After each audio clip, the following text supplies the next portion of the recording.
been there, and you know every inch of it. It's the farthest either of us have been from home, in distance or in time. You're gonna get a call. An invitation only you can answer. And you'll say yes. They arranged it so you would never say no. Choice is real. And every choice you make will lead you here.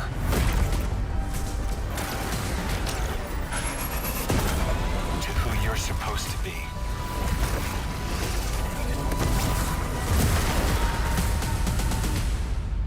Eyes up, weapon.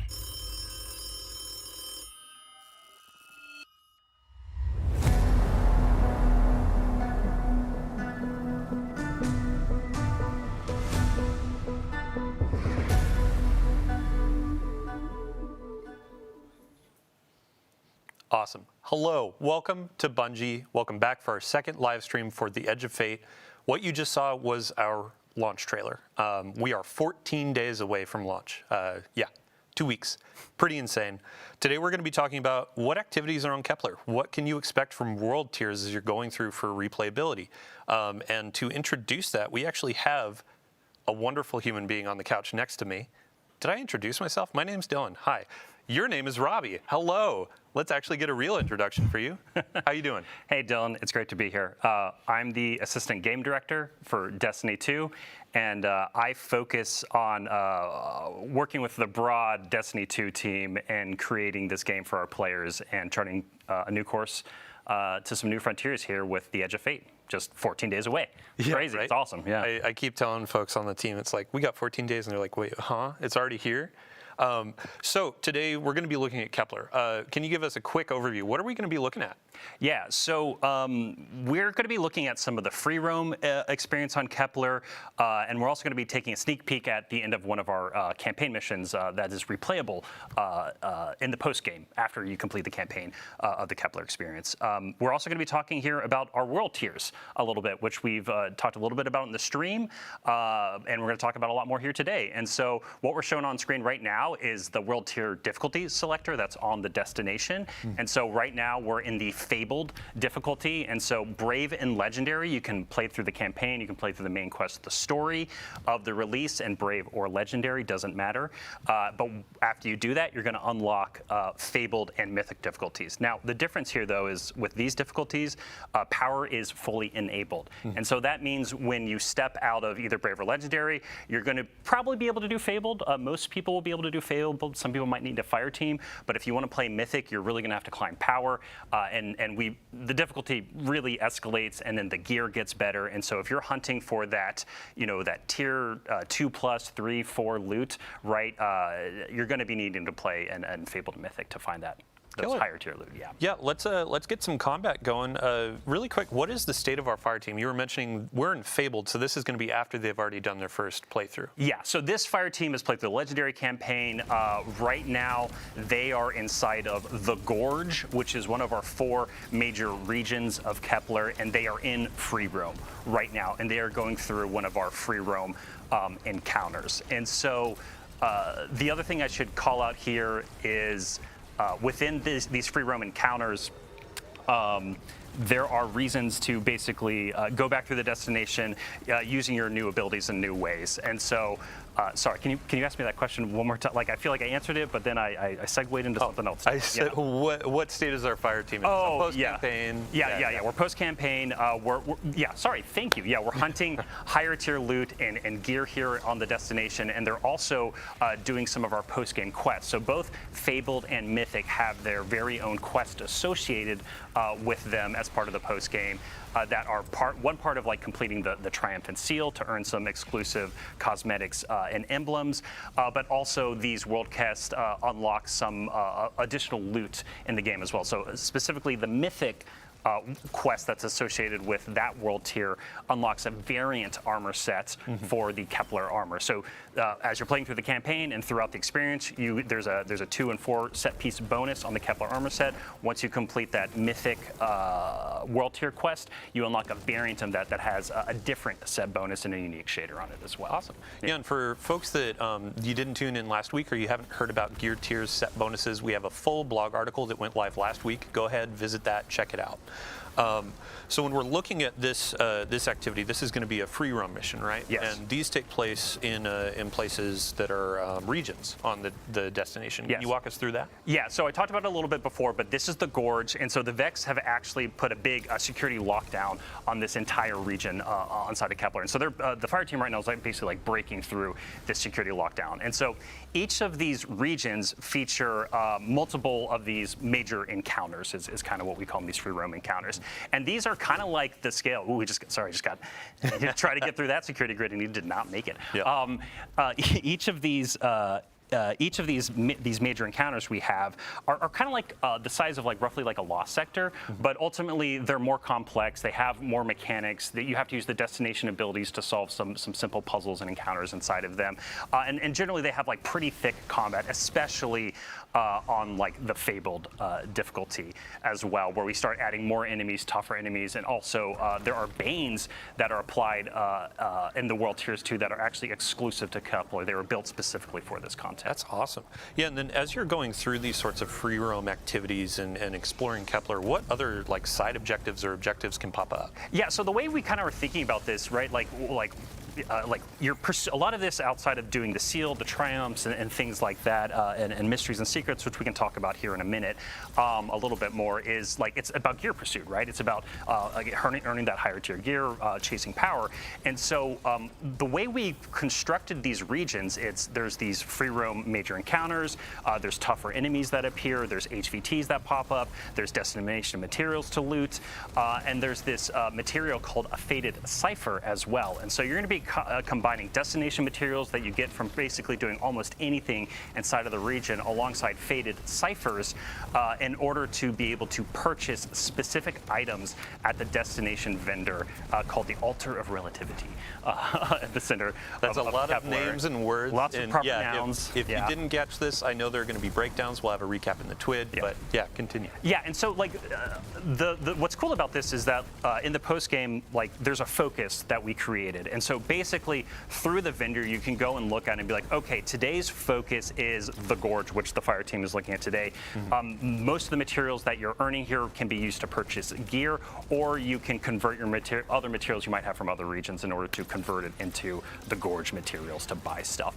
But every day it's going to shift. That daily focus is going to shift. And so a little bit later in the stream, we're going to be seeing a part of Exile's Accord, which we've also some of our content creators and influencers showed as well, and some of their content parts of it. But basically, of the 4 major regions, the daily focus will shift day over day to basically kind of change what you're focused on, what gets you access to that direct purchase loot. Yeah, and since we're on the topic of rewards, you were talking about the currencies and the vendor. Yeah. You had mentioned before the stream, actually, there's a new form of attunement for the destination as well. Yeah, so something that was really important to us was we want to make playing what we call the action game, actually experiencing free roam like this and the mission content, when you earn that piece of loot on Kepler as you're completing these activities and just got nuked. No, I'm so happy that they're dying, because they were this won't be too hard, and it's oh, world tiers? Let's introduce them at a higher difficulty, shall we? Yeah. But sorry, go ahead. No, exactly. Yes, this is Fabled pushing back a little bit. They're having to think about what they do, and they just used actually Mattermorph in order to open up a pathway to get around this Vex grid that opened up in the middle of the encounter. But anyway, we were talking specifically, I'm sorry, remind me. Attunement. Attunement, thank you. Yeah, so basically, you're going to be able to attune at the vendor a specific piece of gear, armor, or weapon, and any drop on Kepler that drops a piece of armor or weapon will have a chance to be that gear. We just wanted to make sure that as you're playing through the destination, as you're carving your own path, you're figuring out your own farm routes inside of each of these 4 regions each day of the week.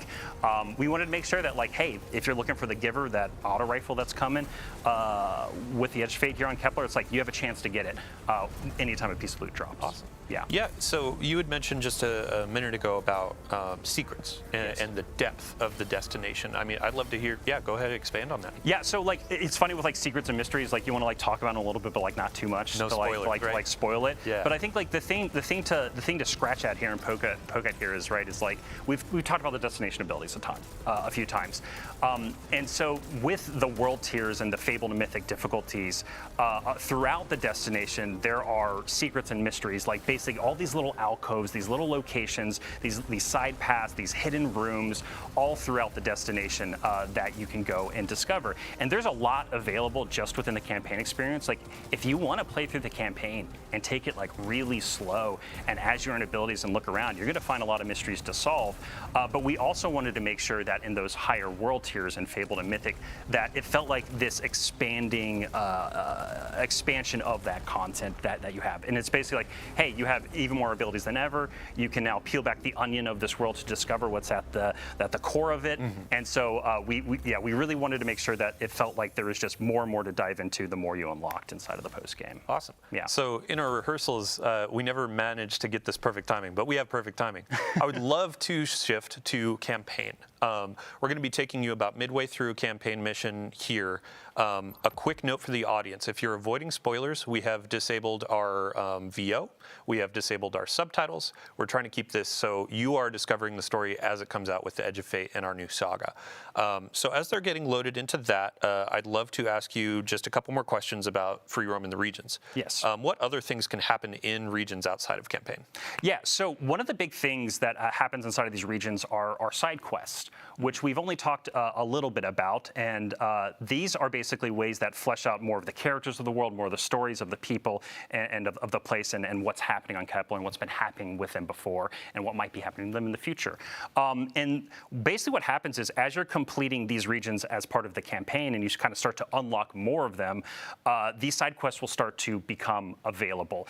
And so these side quests are available to you at any time. So again, like I was kind of mentioning earlier, like you can either take it really, really slow and take a really long time to get through everything the release has to offer, or you can just like beeline the main quest, beeline the critical path, and then when you get into the higher level world tiers, all of these side quests are now available to you. As we've been like play testing and closing out the Edge of Fate here, it's been really interesting to watch different developers and people play test the content. Myself and Blake Battle, one of our executive producers, he and I we're just like beelining it, right? Yeah. And then we get to the end and we like pop up in that and we're like, look at all these quests to do, while other people like want to take their time and like experience like the full story of every single little piece. So we're actually we're getting into the campaign right now. And speaking of beelining, we've seen a ton of questions about getting raid race ready. So raid race is going to be coming out on the Saturday after launch. I believe it's the 19th of July. Yeah. What difficulty should players play at to get ready for race? Yeah. So if you want to be power ready for the contest mode race for the Edge of Fate, you're going to want to play the legendary campaign. And so when you step out of the legendary campaign, you will be power ready at that point. Mm-hmm. Now, if you're gear ready, that's up to you, right? It's like how far you want to go down that rabbit hole. And that dovetails into like replayability for the story missions and the campaign missions and how that bakes into world tiers. Yes, right? Getting that higher tier loot. Yeah. So when something that was like really important to us when we were thinking about replayability and what like aspiration means within an expansion, we really wanted to change some of the formula. Like we wanted to take some of the formula that we think works well, but also change other pieces of it. And one of the really big goals for us was just giving you more reasons and just easier ways to play some of the best content we built. This campaign mission is at the end of the Exiles Accord region. This fire team is taking down a giant Exiles prime servitor who's running some of the Archon's dark matter operations. Sorry, all minor spoilers. No, it's cool. Bife is probably jotting this down, getting ready for a lore dump about the Fallen, all that kind of stuff. But this is a really fun like multi-phase boss encounter that they're orbiting around this giant servitor, and we really wanted to set something up that this doesn't just was like a one and done kind of thing. And so things we've kind of done before that we're going back to that we think work well, there's going to be multiple weekly missions that you can play that are larger missions. So we have a capstone mission for each of our regions. We also have some bookends at the beginning and end of the release that the overall length of them and complexity, they are very similar to legendary campaign experiences from the past. So something new that we did, though, for this release, though, is we also have a bunch of additional story missions that take place during the campaign and you're first introduced to. These are shorter experiences, but they still have huge impact on the story, moving the story of the main quest into Kepler 4, and also help you to unlock different abilities and things throughout it. And so in the post-game, in the higher level, in the world tiers, we actually have a story mission playlist where you can go in and it's like a rotator and you're rotating through a bunch of different randomly selected story missions that are about 10 to 15 minutes. Some people can, if you're going really fast, can get them down a little bit shorter.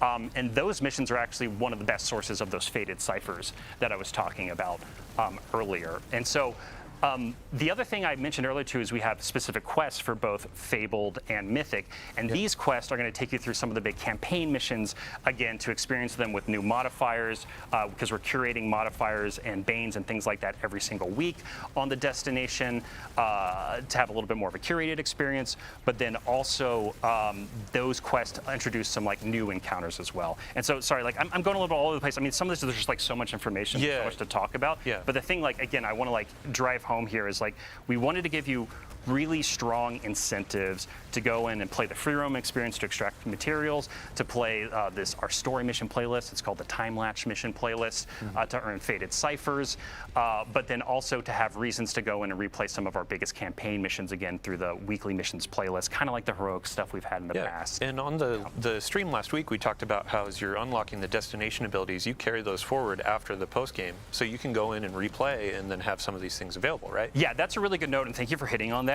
The way we designed this content was the campaign slowly stepped you into these different abilities and unlocking different versions of them and higher tier versions of them. When you're in the post-game experience, we intentionally designed puzzles and encounter mechanics and things, and even in this boss encounter, there's multiple times that they've had to use Matter Spark to get into the vents and stuff below this area and pop up through the world. And through the campaign, you would actually have to go and find a Matter Spark pad to activate that. And that's actually kind of part of the puzzle. It's teaching you to kind of look at the world and think about the world in a different way that is intentional.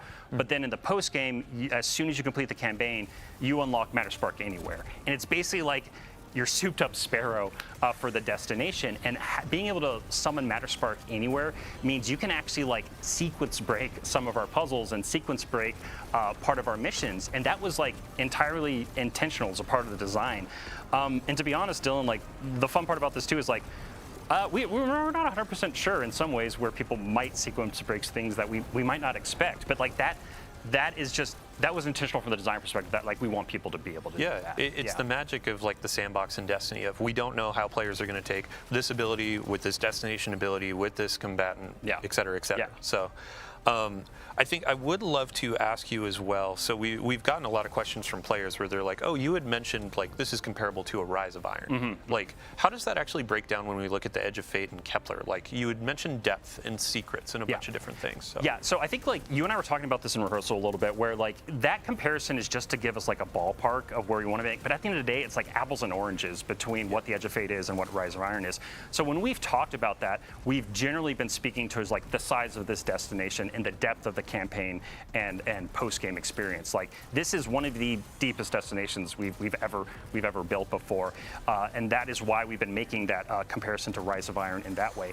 But also in terms of being a little bit bigger. But also the game is very different today, right? We have an entire portal, we have an entire offering that is there with a bunch of new content, new gear, new things to do. We have the raid with the Edge of Fate, obviously, but then we have the epic raid coming in the major update with Ash and Iron, which we'll talk about more in the future, that it permutes and expands the raid and expands on the story of the raid. It is new content. We're not holding anything back for the base raid to build that experience. And so, again, the Rise of Iron to Edge of Fate, little bit apples and oranges, but we also are thinking about the collective packages of what comes with this release, because the game is very different from what it was like back. So we have the free roam missions, we have campaign, we have secrets, we have a lot of questing, that kind of stuff. Yeah. I'd love, before we wrap up with our campaign mission, to talk a bit about what else players can expect in terms of a destination activity. Yeah, so we've seen y'all talking about it. Like we hear y'all, and this is one of those things where like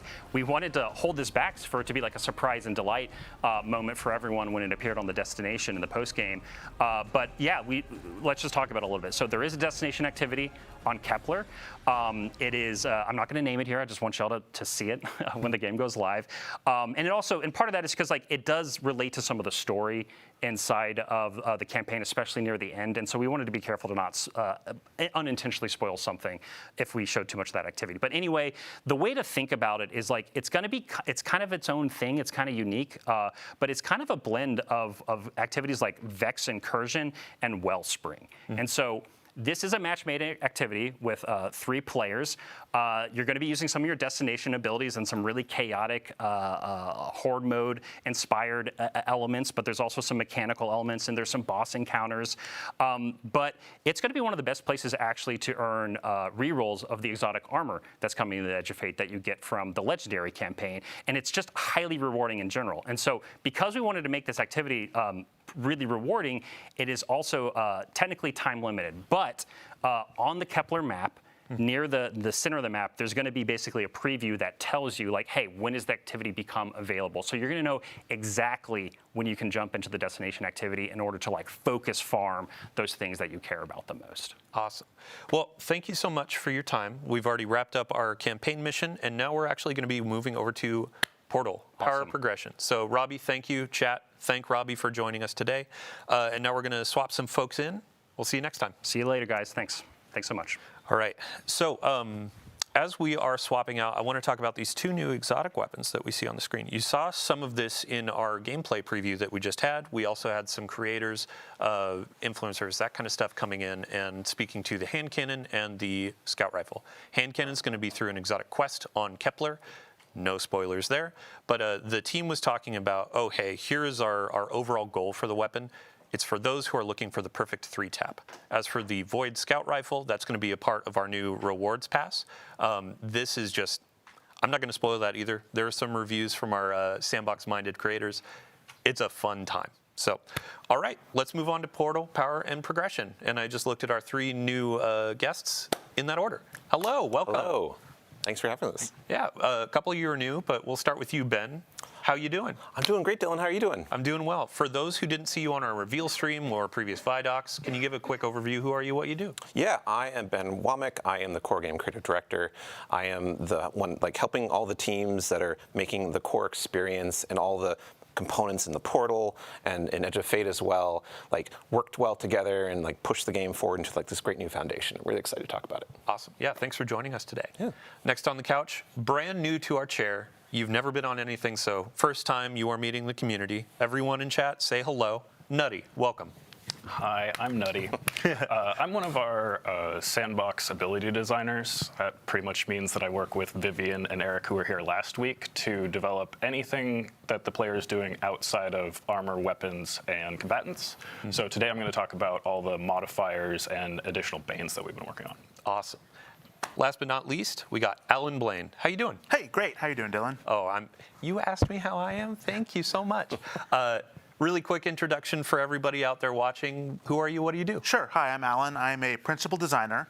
And for the last year, I've been leading the team that's been taking all the cool banes and modifiers Nutty's team is working on and combining them in a UI with all the activities from the activities team, both new and returning activities, making sure that you get good score while you're playing those activities. And then that score turns into loot with cool seasonal power and gear tiers and all the great stuff that you're looking for. Stellar. So we have some content on screen. This is what players are going to see when they sign in on day 1, and this is our introduction to the portal.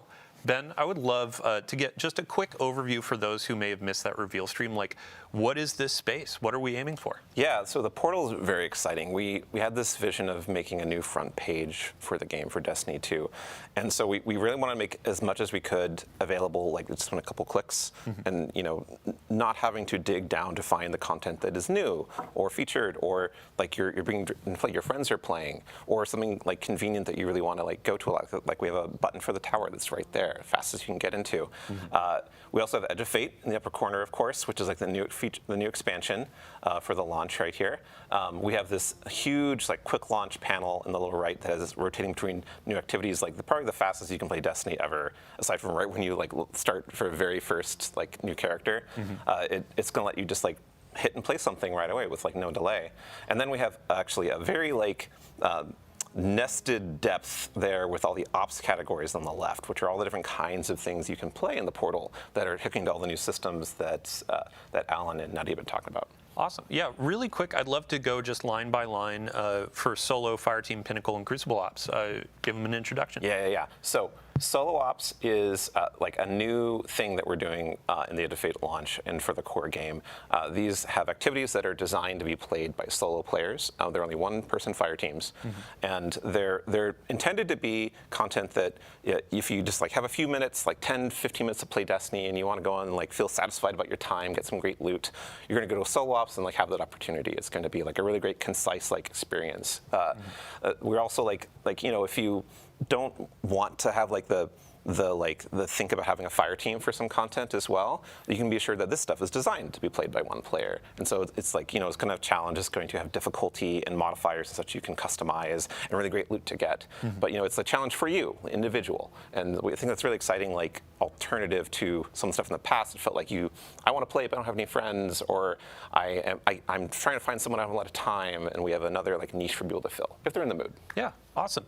And then next up we have Fireteam Ops. Yes, Fireteam Ops. So, like, just talking about fire teams, like, quintessential Destiny is playing with 2 other players, a fire team of 3, right? And so we have all of the activities in Fireteam Ops are 3-player fire team. We have, like, classic strikes in there. We have like missions from past expansions, like in Europa, like the Empire hunts. We also have like onslaughts are in here. We actually scroll down more. There it is, the coil. So past seasonal activities coming back and like integrating with all the systems we've been talking about that we're going to talk more about, so that they're like available for you to get new loot in, to work on your power climb, to basically just like have a great time in whichever way you want to. Awesome. Yeah, I mean, since we're already in the screen, let's go ahead and get our fire team set up with our activity. What are we playing today, Nutty? We were going to do the Dark Priestess Empire hunt. Awesome. So here, I'm actually going to pass the mic over to you and Alan. Let's get some banes, some modifiers, all that kind of stuff set up. Really quick, can you introduce each of these sections for the different modifiers, and then we'll go and kind of pick and choose what we want? For sure. So we're starting at a master activity, and this is 300 combatant power. The first row there that has all the selectable icons that you can change are challenge modifiers. These are things that will increase the combatant power and add some additional difficulty to it. The first one is our Banes. So here you decide what Banes are going to show up, and we paired all of them as like 2 combos that either work well together or at least interesting. Today we'll do Threaded and Caltrops. So Threaded is where as you damage the combatant, it will spawn threadlings, and when it dies, it will throw out a few more threadlings at the same time. And Caltrops is a void area that gets spawned near you, like between you and the combatant, and then when it dies, it throws out another one. So something to make it so you either need to get up in the air or keep going through. So starting with retaliation. Yeah. If I die, you're coming with me, pretty much. All right, next up, what do we got? Yeah, let's do subtle foes. So this just makes it so that when some of the enemies are far away from you, they will be invisible, and that helps them get into close range, or if you are using a long-range loadout, you won't be able to deal with them as much, so you might want to bring some close range. And they're like very invisible. Not like, not like a little bit of player stealth, but just like you don't see them. Yeah, you really have to like pay attention to see them from long range. What else do you want to do? Yeah, let's do Glass Cannon. So Glass Cannon is kind of a Fireteam equalizing one where it only punishes the person who's doing the best. So if you have that buddy that clears the strike ahead of you or is getting all of the kills, well, we're actually going to give him a debuff where he will just take more incoming damage. And if you are a little bit closer with your friends, then that's actually a catch-up opportunity where maybe you take over the kill lead and now you're the one suffering a little bit and kind of a fun. So if I'm playing through this activity and I'm stealing all of your kills, I'm putting a bit of a debuff on myself. Right. Taking one for the team. Yeah, true. And maybe I'm letting you finish a few of those. Yeah. All right. What else? Let's do one more. Chill Touch. Yeah, so we were talking about getting the enemies into melee. So this will make it if they hit you in melee, you will suffer a stasis debuff and slow down. Awesome. And that pushes the power all the way up to 360. And those things are also increasing the potential score that you can receive from this, and the score is what drives the reward. Right. So you see right here when we picked Chill Touch, the gear tier you're going to earn went from tier 2 to tier 3 for this activity. So it's really important to pay attention to what you're earning. Yeah. So you know what you're going to be getting if you achieve that score at the end. Yeah. Yeah, and this is we've talked about this last week on stream about approachability and making it easier for players to understand as they're getting in. So a lot of UI treatment. Shout out to our teams that have been doing this to show you combatant power and all that kind of stuff. So yeah, tons of love and passion went into that. Seriously. Okay, so let's look at player stakes. Oh, do you want to take this? Oh yeah. So player stakes are the next category down, and they're more about the player's interface with the game itself. So things like locked loadout. We have no HUD is an ability that we added here. So you play with no HUD for a little extra score bonus. And these are things that are really sort of letting you sort of tie one arm behind your back while you're playing. It's not making the combatants more powerful. It's changing how you're playing the game. You can start with no ammo. You can start with locked loadout. We'll be putting some more player stakes in Ash and Iron. Yeah.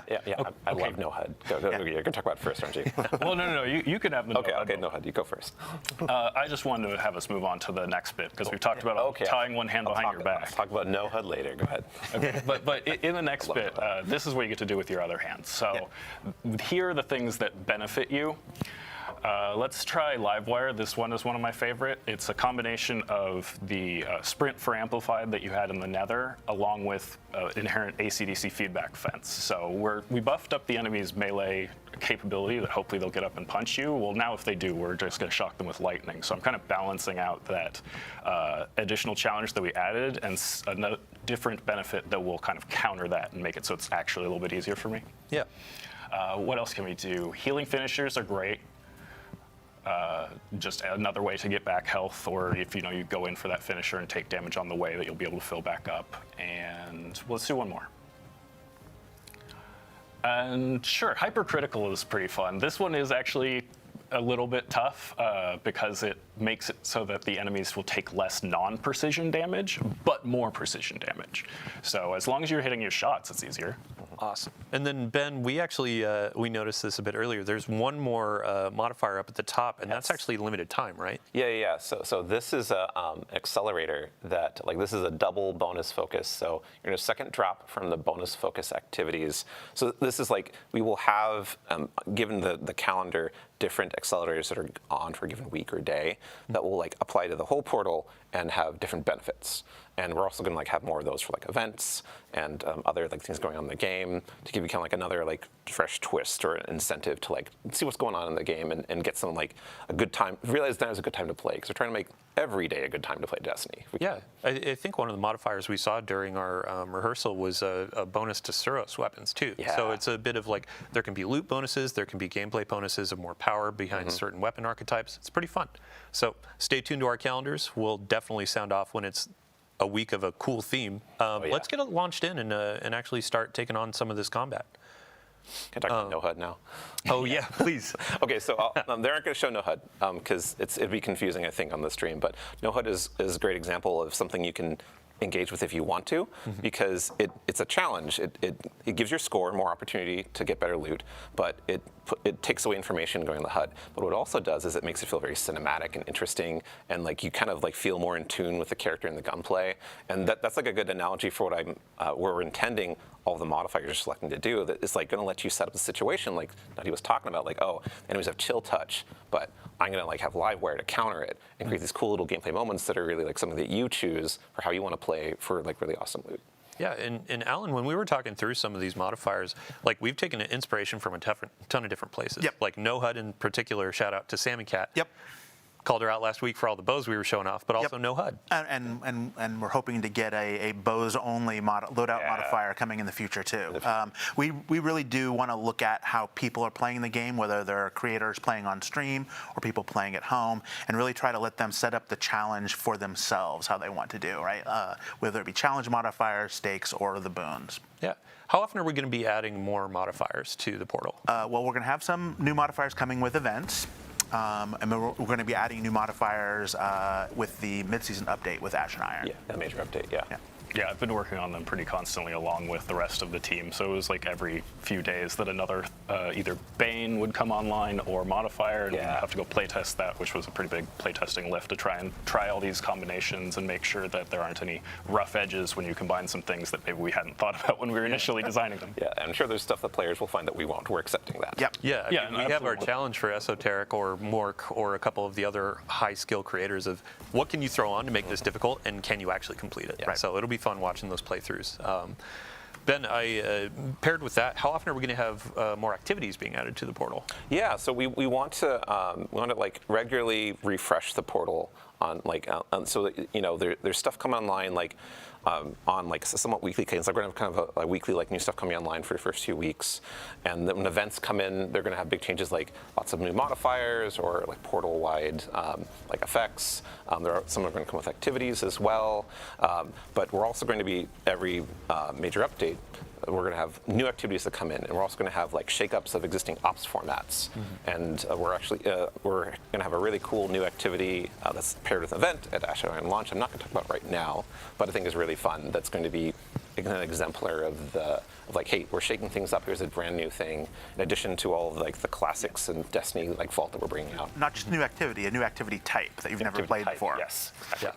Yeah, I mean, so this is all talking about like what you're going to be playing in the portal, and we're going to be moving on to power and progression. So what you're earning, which is people love loot. Nutty, thank you so much for joining us. I'd love to give you just anything else you want to say before you leave. I definitely want to shout out the rest of the Sandbox team, not just those of us that were working on additional modifiers and bans, but like that playtesting lift. We had everybody across Sandbox disciplines in all of those playtests to try and hit as much of this as possible. And I wanted to re-emphasize how impactful some of the modifiers can be. Specifically, I'm thinking back to what we were just playing in live with attrition modifier in Prophecy Week 1, because when we moved to Prophecy Week 2, my fire team had gotten so accustomed to killing enemies and having a little health pickup on the ground that we had to play that final fight completely differently and use cover way more because we couldn't just kill some enemies and run through them to fill back up. Normally, I would think of attrition as a lot more of a challenging modifier, but it turned out that when we were toggling things off and on, it turned out to be more beneficial to us than we were anticipating. I am still on the side of like attrition is challenging to me, and when it goes away, I'm like, oh, hey, fire team, let's let's go for it. And if that makes it too hard for you to get your rewards, then just you toggle it off here. Yeah. Yeah, it's more about like what you're comfortable playing with, and also what your style is for, and your build, and what your mood is too. Like we're giving a lot of player agency to that. Right, and speaking of player agency, so I would love to see your feedback, like what ones are you engaging with, what ones are you enjoying more, what ones feel like they are actually rewarding to do, and what ones feel like we could punch them up a little bit, because that's what we'll probably keep working on. All right, well, thank you for joining us. Chat, everybody scream, thank you, Nutty. We're going to swap you off and get our power and progression individual in. So Okay, thanks. Thank you so much. While we're doing this transition, Ben, I would love to ask you, what activities could players find in Pinnacle Ops? Oh, yeah. So Pinnacle Ops has, at Edge of Fate launch, it is going to be filled with exotic missions. And some exotic missions from the past year and previously as well that are going to be integrated into the whole Portal experience and all the systems we're talking about, all the difficulties, all the modifiers, and intended to be, you know, like not only something that is, well, exotic missions, they're kind of hard, right? They have mechanics, they're long, and so we're matching that by being like, okay, well, you can get the exotic if you don't have it, first of all, just from playing on the portal. It's available all the time. It's not like going through rotation like every week or something. And you can do Fireteam Finder, of course, to find people to play with. But look, we're really excited that it's like, oh, I can like play this as hard as I want or as easy as I want, whatever I want, whatever I'm feeling like right now. And we're gonna have more Pinnacle Ops in the future with Ash and Iron that we're not gonna talk about today. So it's actually a good example of like, hey, we're making this new section of the game that we're gonna just keep on building in and tinkering with over time. Awesome. I sense a segue. We were talking about Pinnacle Ops into the and next Pinnacle category. Power. Hello, Josh. Welcome to the couch. Hello. Hi, I'm Josh Galinsky. I'm a staff systems designer here at Bungie. Been here for about 5 years. And I really work with a lot of our loot, our gear, your power and progression, as you mentioned, like, you know, what are your rewards? What's the candy you get at the end of your activities and stuff like that? So we spent a lot of time reworking a lot of our stuff in the Edge of Fate, and really 900 is what the internal thing is. But we made big changes to how you engage with power in Destiny. One thing you'll all notice is, I think many of our creators have already noticed in the past, that there has been a power squish. We've reset players down to 10. Like, that is not only to give everyone kind of a fair and equitable starting place, and to kind of like reset the engagement with power. Also, 2020 power is not exactly the most friendly starting not point. easy to understand if you haven't been along for the ride. Right, Yeah. exactly. So, like, this is the beginning of a new saga. It's the beginning of a new thing here. So we're starting off there. It gives, like, all Guardians on equal footing with each other, and allows us to kind of build up. You're going to have 200 points of power in the soft cap band. Intrinsic cap, yeah. Yes, exactly. And you're going to be able to go and do any activity you want across the game in order to get to that point. Once you get past that, then you enter the seasonal bonus power band, which is where you're going to have to start doing more of the portal activities and the Kepler like world tiers and stuff in order to get the power and progression that you want to get at that point. Cool. So just to restate it, we're going to start at 10 when we launch. Yep. Every Guardian joining is going to be at 10. First 190 levels, so up to 200, that's going to be effectively your base power level. Yep. And then as you're going into more powerful activities, higher tiers, that's when you start going up and up. Right, and you'll be able to get up till 450 power up until not Rise of Iron, but Ashen Iron. Once you get to that point in the season, then you're going to be able to go even past that. Awesome. So when we're talking about seasonal power, is that replacing the artifact power that we have? Exactly. Like, we did simplify power a little bit further by taking power off of the artifact, and that allowed us to take the power we had there and put it back into the gear. So really it streamlines it. It makes it so you're only worrying about your gear power as far as your engagement with that. So it just takes one additional level of complexity out of the system.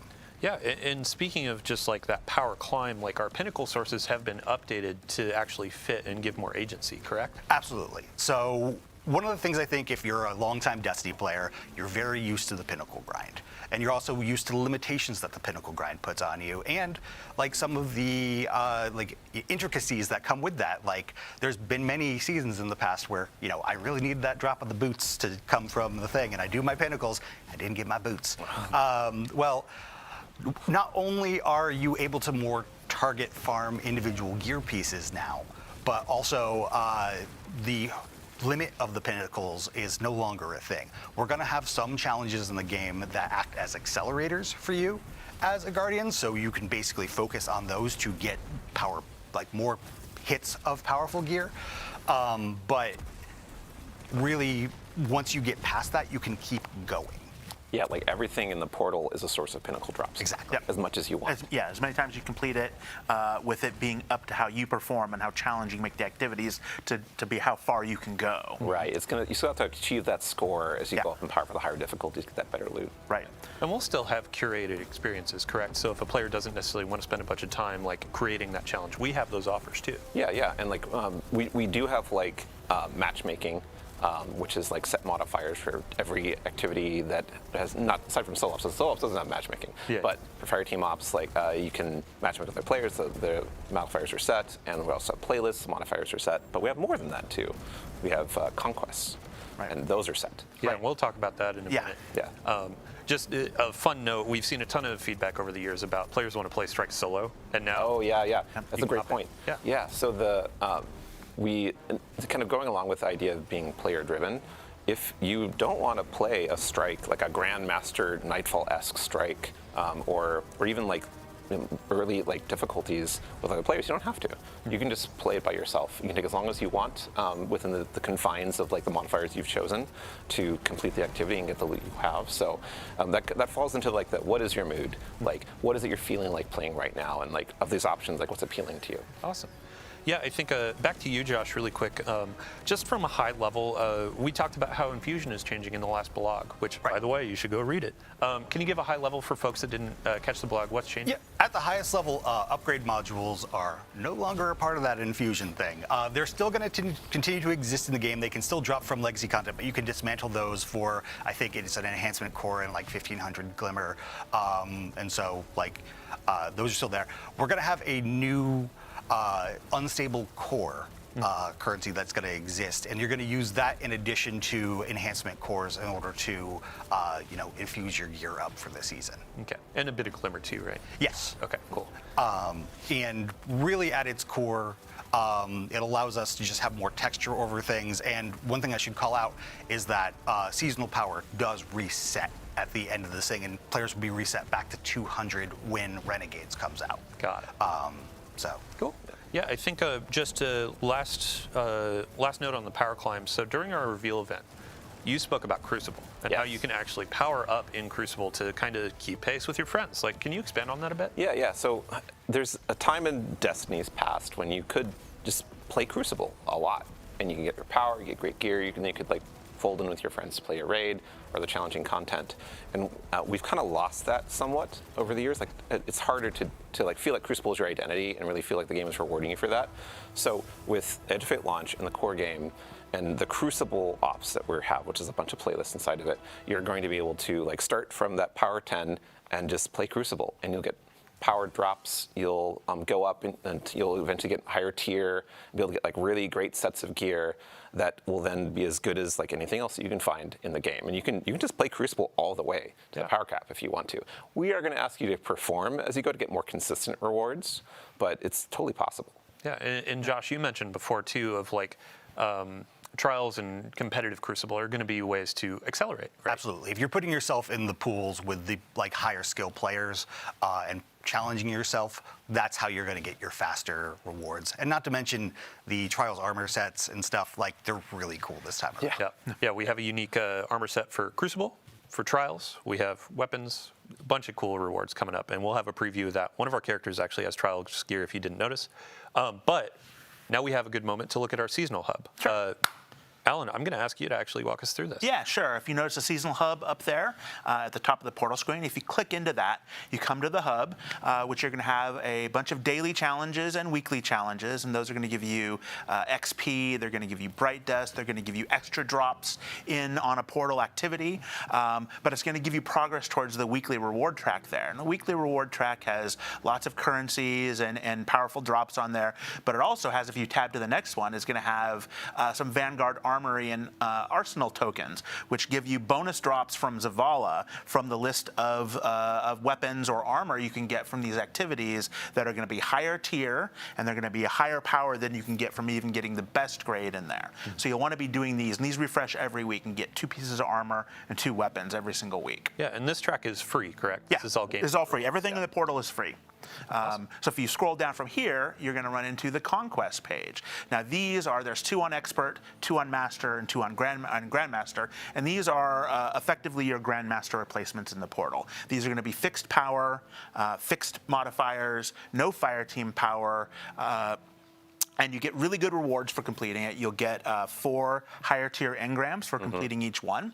That are powerful to give you like, more those are higher power, but you'll only be able to get it one time. But these are really about your journey through the season. As you level up, you can take on the first expert one, and then the next expert one, and then the master, and then master 2, and then finally the 2 grandmasters. And with Ash and Iron, we're going to be bringing more grandmaster and ultimate conquest, which will allow you to complete the Conqueror title. Actually, seal. really quick gameplay team, if you could go back to the modifiers that you were just talking over, this was a really good example of a quality of life feature that came about. We saw a ton of feedback around modifiers, like I'm squinting at these icons, I don't really know what they mean, and now we have them bucketed based on the portal options, so you can more easily identify these things and understand them. Yeah, and shout out to the UI UX team for like making a really much cleaner look for activity launch than having this cool bucket to look at them. Like, I think it's really good, really good. Cool. And then there was one more section on the seasonal hub, one more tab down low for the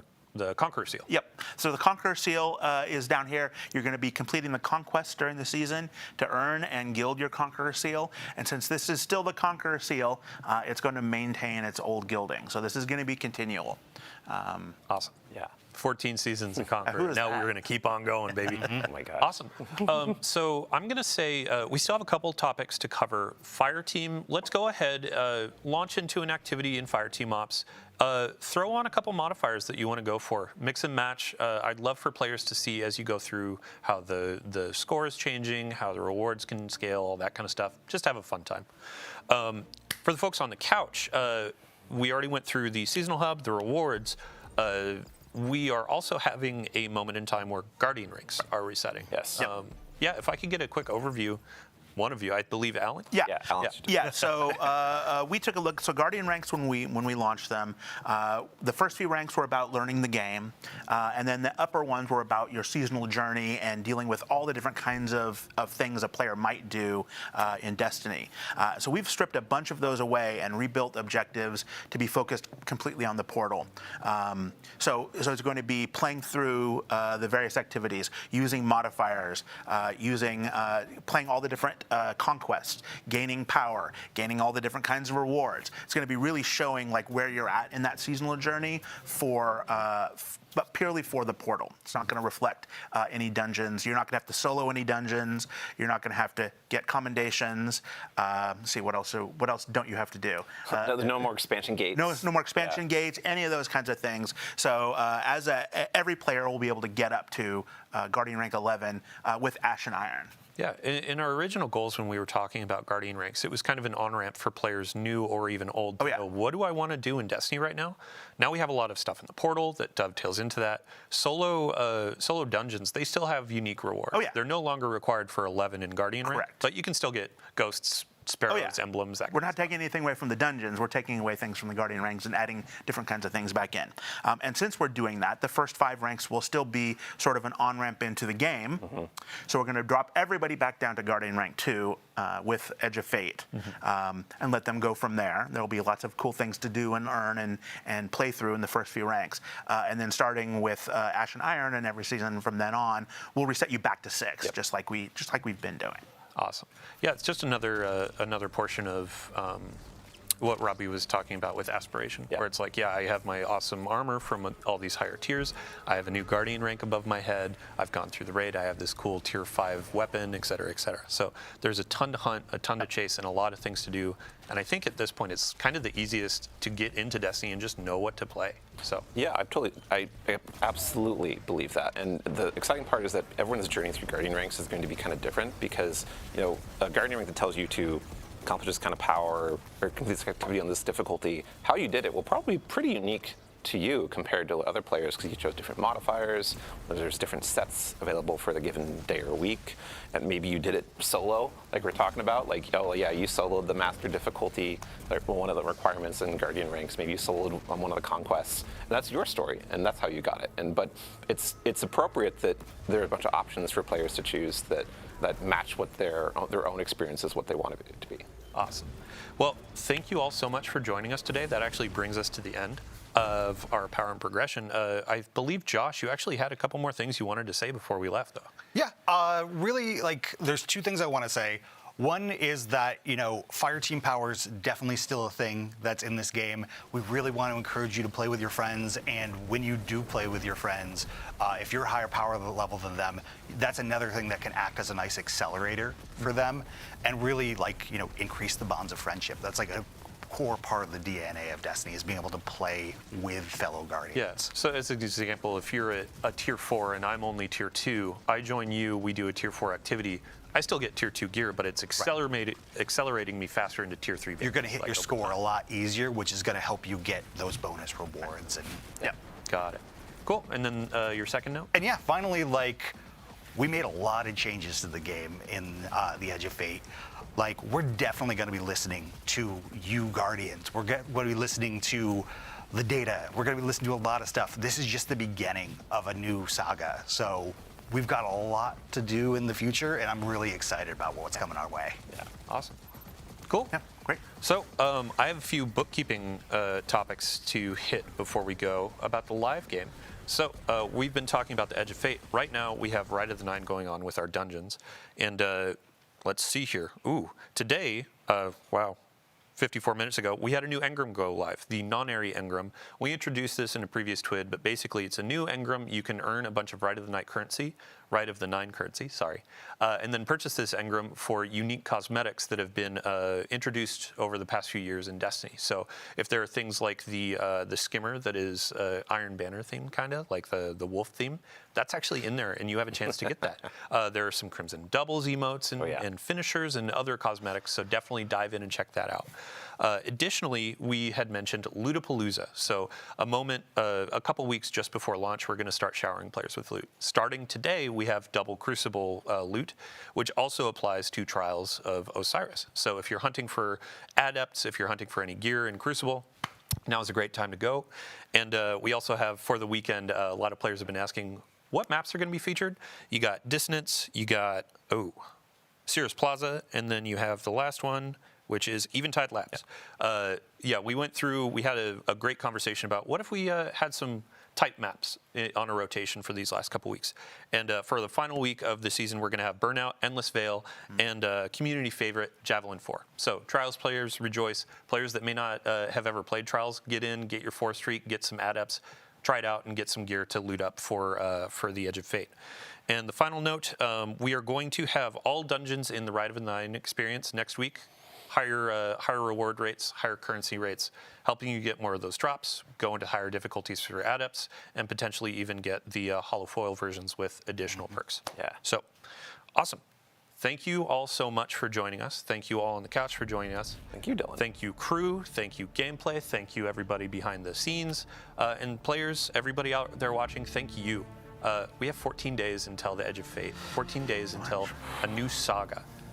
It has been a wild ride over the last 10 plus years of Destiny, and now we're putting our toe in for the next however many years we keep going, you know? Here we go.